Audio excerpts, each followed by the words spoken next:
Welcome back to another. It's me, Cam from Camscom. Welcome back to another daily Chelsea transfer news video. Today I'll be talking about Caicedo, Kudus, Kepa, Joao, Felix, and all things Chelsea. So if you're new, I'm Cam from Camscom and I do daily Chelsea transfer news videos.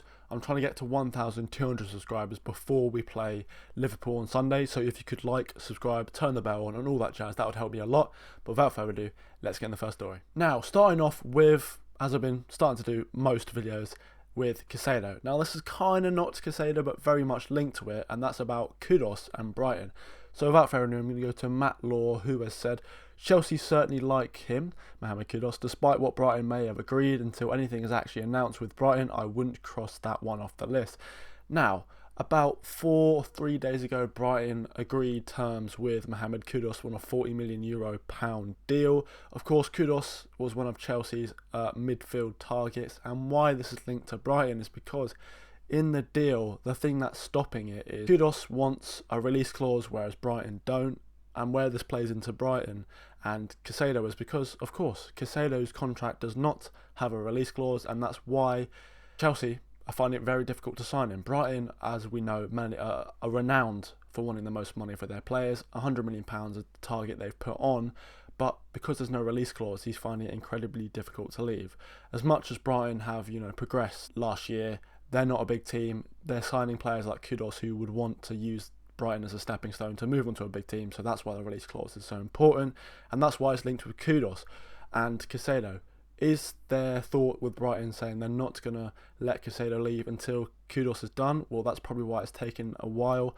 Also, the Leroy Cole situation, as I mentioned yesterday, is another reason why this deal isn't done. But I'm going to reiterate every day, Chelsea have to pay the £100 million or not. Nothing wrong with terms with Caicedo and Chelsea. He's actively pushing. He's missing matches. He's probably going to miss the first game against Luton for Brighton, which we know probably be the final nail in the coffin to let him leave, but he's doing all he can. Chelsea, all they need to do is put the money on the table and Brighton will hopefully accept, but I think this Kudus situation is making it more difficult, but I'm pretty sure he's going to sign. On to the next story. And from one DM to another, I'm going to be talking about Tyler Adams, and from Fabrizio Romano saying, I understand Chelsea are now actively working on Tyler Adams' deal, talks ongoing between clubs and personal terms being discussed. Again, not linked with Caicedo, separate deal, as Moises insists since Sunday he didn't play as he wants to leave and join Chelsea. Well, of course, I've said that, personal terms agreed. Caicedo has had his heart set on Chelsea for a couple months now. Talking about Tyler Adams, the £20 million release clause from Leeds could be activated whenever to get him to join Chelsea.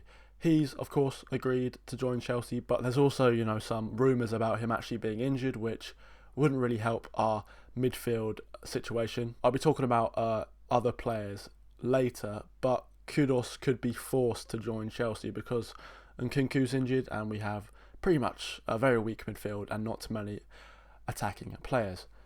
But Tyler Adams could helpfully see what he does well is win the ball back and actually push it onto attacking players, would free up space for Enzo and hopefully, deploy him as the number 8 role, which would help a lot. On to the next story. And this is a weird one, and it's about attacking players. As I've been saying, this Nkunku injury from yesterday, 4 months, 3 to 4 months, he's not going to be playing until December. Chelsea need attacking players and need them quick if they want to do anything this season. We start against Liverpool on Sunday, so can we sign a player? I'm not too sure, but going to Jacobs Ben, who says, Joao Felix is open to returning to Chelsea, but the club haven't changed their position. This is because Pochettino had a choice. Does he want to make the loan permanent? But he didn't. This is because Joao Felix's work rate isn't what Pochettino wants. As if you've seen in pre-season, Pochettino plays a press, and with low work rates, if one player doesn't fit the system, then the whole thing goes crumbling. Of course, that could be a quick switch if he just trains hard and Pochettino puts his arm around Felix, who, there's stories about him being depressed. He could help him work hard and come back to the bridge. Chelsea fans loved him. Of course, I got a Chelsea top with Joao Felix's name on the back. I thought he was one of the most exciting players that we had last year, although there weren't a lot. But it's up to Atletico Madrid, really. And Chelsea, the money is going to be ridiculous. Chelsea are not too sure, but Joao Felix is open to joining Chelsea, so there's that. On to the next story. And this is a very weird story coming out of the blue last night and this morning. That's to do with Kepa Arrizabalaga joining Bayern. So without further ado, I'm going to go to Mate Moreto, who said, Bayern Munich plan to present the first offer to Chelsea for Kepa in the next few days. Now, I have no idea what the offer could be. Of course, not going to be anywhere near, well, hopefully it is, the price we bought him for, around £70 million about 4 years ago. But I'm told that Tuchel was pretty much the reason behind this, and that in this story says Bayern Munich would like to loan Kepa with an option to buy. Thomas Tuchel recommended him, even if he used Mendy at Chelsea mostly. That's what I thought.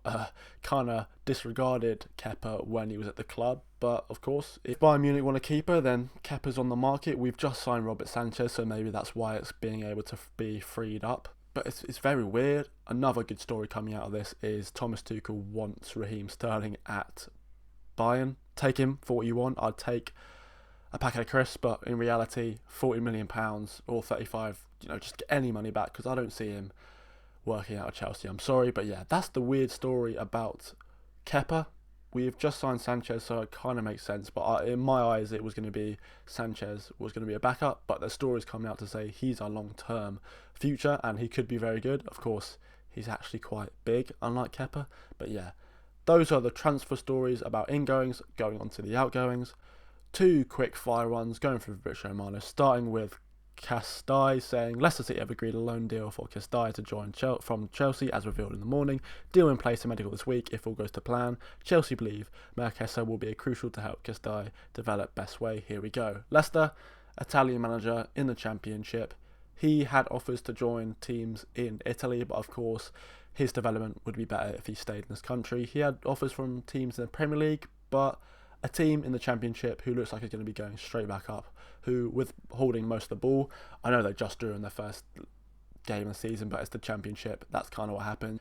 It is an aggressive league, and hopefully he can learn from it. Moving on to the next story, saying Callum Hudson-Odoi is still training at Chelsea, but Fulham are pushing to make the deal happen this week. Chelsea have been clear with Joao, Lukaku and Ziyech are not part of the club. Yep, it looks like the £8 million, very low, to join Fulham is going to be triggered. And leaving on the final story, and that is Reece James has officially been named new Chelsea captain, with Ben Chilwell being vice captain, of course. Yeah, Reece James, if you cut his blood, it's blue. Some corny shit like that. Yeah, he is Mr. Chelsea. Great mentality, determined to help the club. Lots of players like Mount and Havertz left this window. They didn't want anything to do with it last year, but he did. He stuck around. Him and Chilwell, very exciting for him. Of course, Chilwell and James, one of the only players, and Kepa that won the Champions League with us. But yeah, very exciting. Good, happy for him. Hopefully he doesn't do a Lauren James and stamp on people's asses. But yeah, thank you guys for watching. I'll see you tomorrow for more Chelsea transfer news videos where hopefully Caicedo signs. See you then.